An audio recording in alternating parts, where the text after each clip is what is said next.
Good evening আমার বন্ধু বান্ধব আত্মীয় স্বজন যে যেখানে আছেন, আশা করি ভালো আছেন। আমি আপনাদের আশীর্বাদে ভালো আছি। তো এই ভর দুপুরে একটা ভিডিও করলাম যে আপনারা জানেন যে এই পাগলা বাবলি যাই কিছু হোক না কেন ছোটোখাটো একটা ভিডিও করে অথবা একটা লাইভ দিয়ে বসে। তো আমি এখন ডিউটি থেকে এসে আমার বাগানটা ঘুরলাম। বাগানটা ঘুরে দেখলাম যে অনেকগুলো টমেটো বড় বড় হয়ে রয়েছে। তো আমি বাড়িতে বেশি সময় তো থাকি না, ডিউটিতে থাকি। তো টমেটোগুলা কিছু উঠাইলাম। তো বেগুনের মতো উঠাইছি, সকালেও উঠাইছি, বড় কাকিকে দিয়ে আসছি ডাটা। আমরা নিজেরা খাইছি, আজকে সকালে বড় কাকিকেও দিয়ে আসছি, বেগুনও দিয়ে আসছি। তো আমার এই ছোট্ট বাউন্ডারির ভিতরে আমি যাই কিছু লাগাইছি, তো ঈশ্বর আমাকে ভরপুরভাবে সব কিছু দিয়েছে। এখন আমি এই টমেটোগুলো উঠাইলাম, সাথে কিছু বেগুন উঠাইলাম, আরও গাছে আছে ছোট ছোট। আমি ঈশ্বরকে আসলে আমার এখানে এত সুন্দর ফুল, এই 3-4টা এই লতাই না আমার বোন লাগাইছে। তো এত সুন্দরভাবে এই লতগুলাতে ফুল ফুটতেছে, এক একটা এক এক কালার, হলুদ, সাদা, গোলাপি, কি বলে কালার টালার। তো এগুলা খুব সুন্দরভাবে একদম আমার ঘরের সামনে হইতেছে, দেখতেও খুব ভালো লাগে। আর মরিচ গাছ আপনাদের আগেও দেখাইছি, এখন মরিচ টরিচ গাছ দেখাবো না। যে সবচেয়ে আসলে বিষয় কি, যে আসলে মানুষ মারতে চাইলেও ঈশ্বর কিন্তু কাউকে কখনো মারে না। ঈশ্বর চাইলে সব কিছু সুন্দরভাবে দেয়। আমার মরা মেহেদি গাছটা এত সুন্দরভাবে মেহেদি পাতাগুলো হয়েছে যে হ্যাঁ, আমি এখন ইচ্ছা করলে এগুলো তুলে আমি মাথায় দিতে পারবো। তো মানুষ মারতে পারে না, ঈশ্বর চাইলে মরা গেছে সব কিছু হয়। তো আপনাদেরকে আমি এই কারণেই মানে কথাগুলো বলতেছি যে আমার মতো যারা আছেন অথবা যারা বেকার বসে আছেন, আমি জানি যে আমাদের ভাওয়াল অঞ্চলে অনেক অনেক জমি পতিত পড়ে আছে, কেউ কোনো কিছু করতেছে না। তো আমি যখন ডিউটিতে যাই আসি তখন আমি লক্ষ্য করি যে আশেপাশের মানুষজন, বিশেষ করে আমাদের মুসলমান ভাইয়েরা, তারা কিন্তু একটার পর একটা ফসল লাগাচ্ছে, বাজারে নিয়ে বেচতেছে, নিজেরাও খাচ্ছে, দেখে খুব ভালো লাগছে। তো আমি চিন্তা করলাম যে না, ঠিকই তো, এত জমি পড়ে আছে, তো কিছু লাগাই থুই যেগুলোর যত্ন বেশি একটা লাগবে না। তো আমার এই যে মৃত বেগুন চারাটা, সেইটার মধ্যেও আজকে আমি 10টা বেগুন উঠাইছি। সকালে আমি বড় কাকিকে দিয়ে আসছি 4টা, আমার জন্য রাখছি। তো যে আমার মৃত মেহেদি গাছটা, এটাও জীবিত হচ্ছে। মোটামুটি এই এরিয়ার সবগুলোই আমার মৃত ছিল, মরিচ গাছটাও মৃত ছিল। তো সবগুলো দেখে আমার এত ভালো লাগতেছে যে না, মানুষ আমাকে মারতে চাচ্ছে, কিন্তু ঈশ্বর আমাকে বলতেছে যে না, তোকে সহজে কেউ মারতে পারবে না।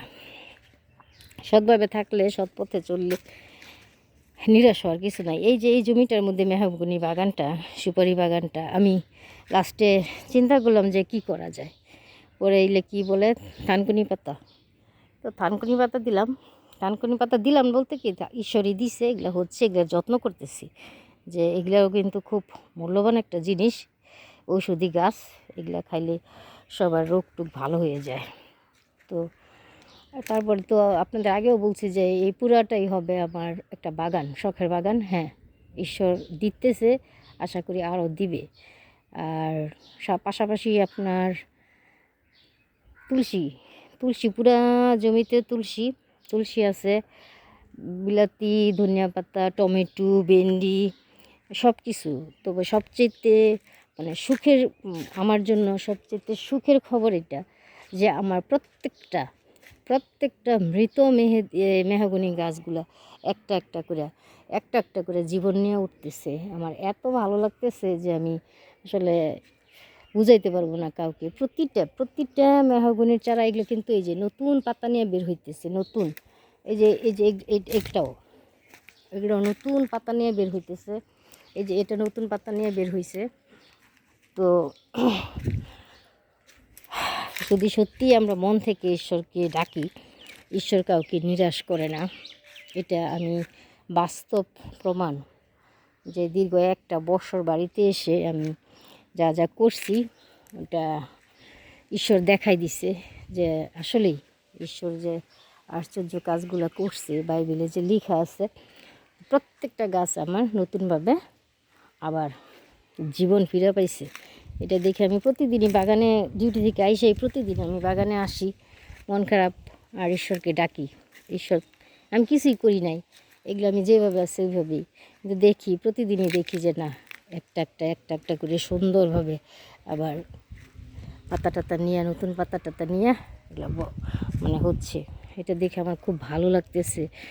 তো এই বিষয়গুলা আপনাদেরকে আমি আগেও বলছিলাম যে আসলে সত্যি খুব কষ্টদায়ক। এই যে আমার সবগুলো মেহগনি নতুন নতুন পাতা নিয়ে, সবগুলো মেহগনি নতুন নতুন পাতা নিয়ে এগুলো বের হয়েছে।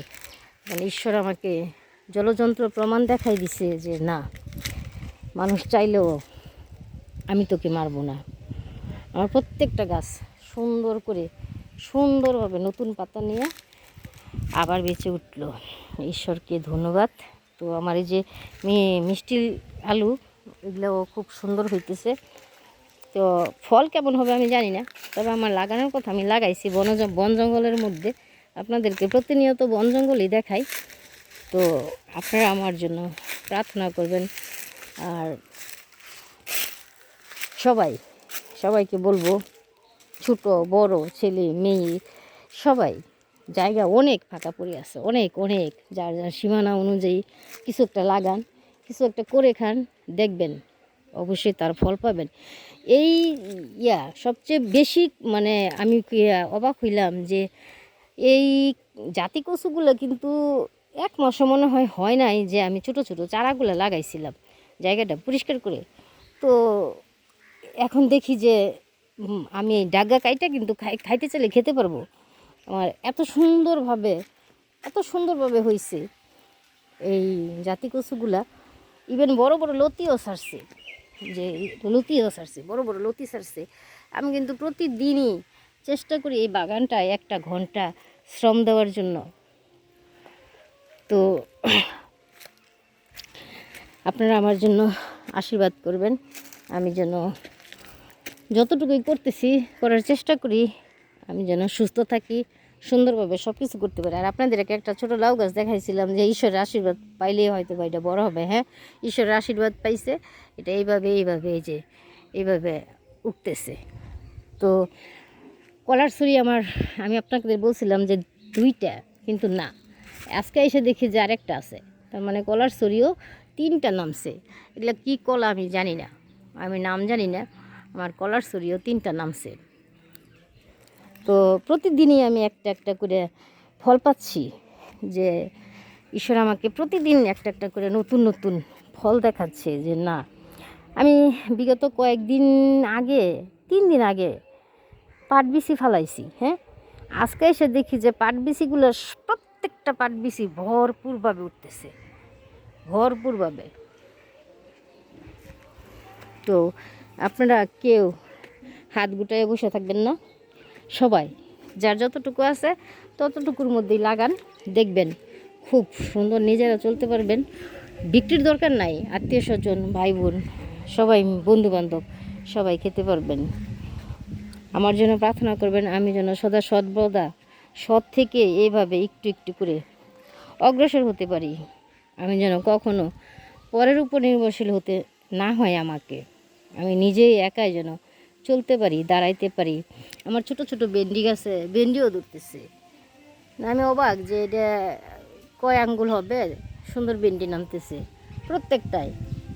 আমার প্রত্যেকটা মানে এই ঝুপ জঙ্গলের মাঝখানে কিন্তু প্রত্যেকটার মধ্যে এক একটা নতুন আইটেম দেওয়া আছে। তো আপনাদের মানে প্রশংসা বা বাহবা পাওয়ার জন্য আমি এটা দিই নাই, আমি আনন্দে এই কাজগুলা মানে আপনাদেরকে দেখাচ্ছি। তো ধন্যবাদ সবাইকে।